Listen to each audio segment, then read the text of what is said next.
Greetings from Nanook Lodge. Today we've got a Carron on the Road episode. Last April I was so fortunate to be able to get to go to Oaxaca, Mexico. It's just about an hour's flight south of Mexico City, in the hills a little bit. It's not on the coast, but it is home to mole, where there's a lot of variations. I think there's 4 or 5 basic moles, but then there's twists and turns and there's hundreds of variations, as many as there are different grandmas in Mexico. So I got to go to a cooking school and learn how to make it, and I'm going to show you the way I've adapted it for what we can do here. As I said, there's a lot of varieties. The basics are very similar. You start with some tomatoes or some vegetables. Maybe if you're going to make a green mole, it's tomatillos. You've got some garlic and some onion and some chiles, sometimes fresh, mostly dried. And then depending on what you want to do and what flavors you want, you've got all sorts of seeds like cumin seeds and sesame seeds, and then you could use nuts like almonds, sometimes even a little chocolate. So I'll get everything laid out here for you, and we'll talk about what's going into my version of Oaxacan mole.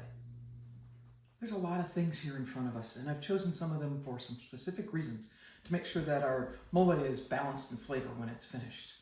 The oil we're going to use for toasting and for frying, we're going to take a lot of these things and toast them and really develop some of that flavor in just a dry cast iron skillet, and I'll show you that.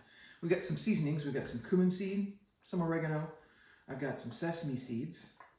Our 2 chilies that we use, our dried chilies, are going to be a guajillo and a pasilla. Now, there's lots of choices there too.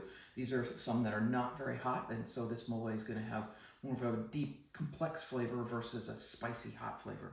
I've got some tomatoes and some tomatillos. The recipe calls for 1, but these are tiny, and that's all I could find at the grocery store. So I'm going to use 2 just to get that little acidity in there that the tomatillos bring. Some garlic, some onion. We've got some fresh marjoram and some fresh thyme. Cinnamon stick. A couple of allspice berries. Got some almonds. We're going to use beef stock. I'm going to put some raisins in there for sweetness, just a little bit. I've got golden raisins because that's what I have at the house. You can use the darker colored if you want to. And then just about every mole that I learned when I was down there had fresh masa that got mixed into it at the end. And masa is a corn meal that you use to make tortillas out of. Well, I don't have fresh masa. I don't even have masa mix. So we're going to use a little bit of cornmeal, and we'll mix it with some water and sort of thicken it up and then add it all in here. We're going to take everything, cook it at various stages, make a bunch of different purees, and then cook them all down and bring them all together in the end. Got a lot of prep here, and there's various stages to making this. It's not hard, it just takes a little bit of time. First we're going to toast the chilies, and then we're going to soak them in some water and really let them soften, and then we're going to use that chili water in other ways too. We've got our cinnamon and our allspice here, sesame, our cumin seed. I've cut the tomatoes and the tomatillos in half. I just chunked up the onion, and I've got my garlic cloves there. I've got our raisins, almonds, oregano, thyme, and marjoram all ready to go, and a little bit of cornmeal with our beef stock. So we'll go through the various stages. We'll make a whole bunch of different purees, and then we'll bring them all back together into one fantastic mole. You want to get the cast iron smoking hot. In Oaxaca, they used a plancha that had a live fire underneath it. And this is how I'm going to simulate it at home. I'm just going to add the chilies to the smoking hot pan. And we want to let them warm up until they get a little toasty and start to get supple.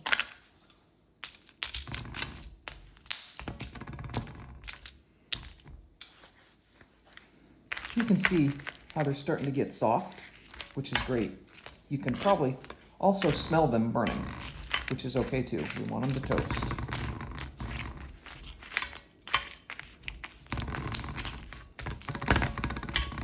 See how soft that is now? Good stuff. We'll put them in some water, about 3 cups. You can see down here in the corner, I've got my chilies just soaking in water.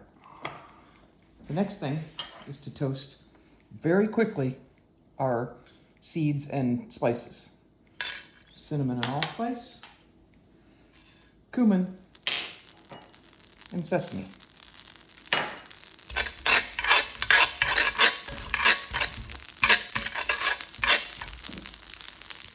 There's our toasted spices. Don't worry if they burn a little bit.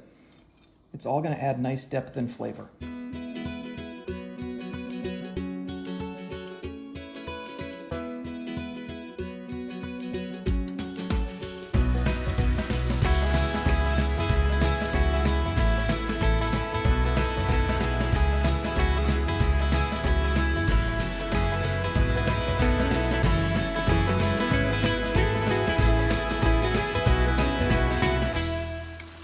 See, the tomatillos are starting to get soft. The skins are starting to come off. I'm going to pull those off while I let the tomatoes continue to cook and get soft. Time to pull off the tomatoes. Last thing we need to toast are the onions and garlic. You can see you're getting nice little charred spots on that. Onions are starting to get soft. The garlic's pretty soft.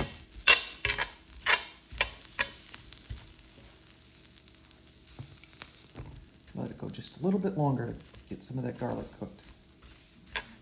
All right, those are all nice and toasty. Here's all our work from the toasting on the plancha that I had on the stove. Make sure you run your fan when you're doing that. I set the fire alarm off, the smoke alarm off. All good now. So chilies have been soaking in the water. We've got everything toasted and charred. We're going to go to the blender and we're going to take the chilies out of here, blend them up with just a little bit of chili water and strain that. We've got our 3 purees strained. This is the tomato and the onions. And I strained them by just using the strainer like this and just mushing it around until what's in the strainer is pretty dry and you've got liquid on the bottom.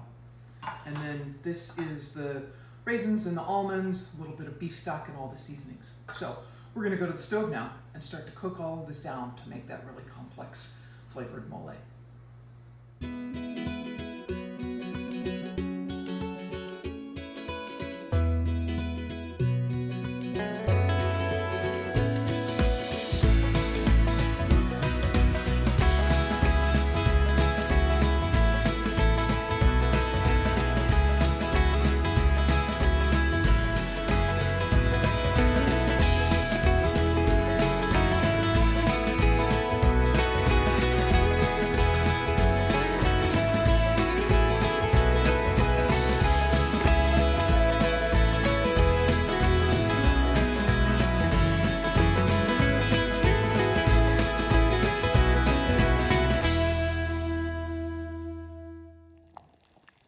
This has been reducing for about 10 minutes or so. You can see it's starting to kind of coat the back of the spatula.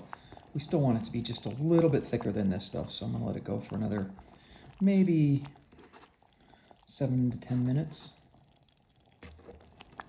There's our mole, nice and thick.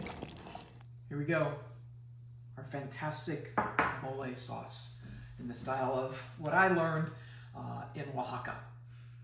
It's got great flavor. You've got a little bit of acidity that comes in from the onion and the garlic and the tomatillo. You've got a little bit of sweetness and some warm spices, the raisins and the cinnamon and the allspice. And then of course you've got the dried chilies in there that bring in that earthiness and that little bit, just a touch of heat, but not hot at all. And then the beef stock just adds some richness to that. It's a great sauce. It goes perfect with some roast pork, or even some leftover pot roasts. Because of the beef stock, it's got, I use this one for pork and beef, but you certainly could put it over chicken and have a nice little chicken mole dish with some rice. You'd be all set to go.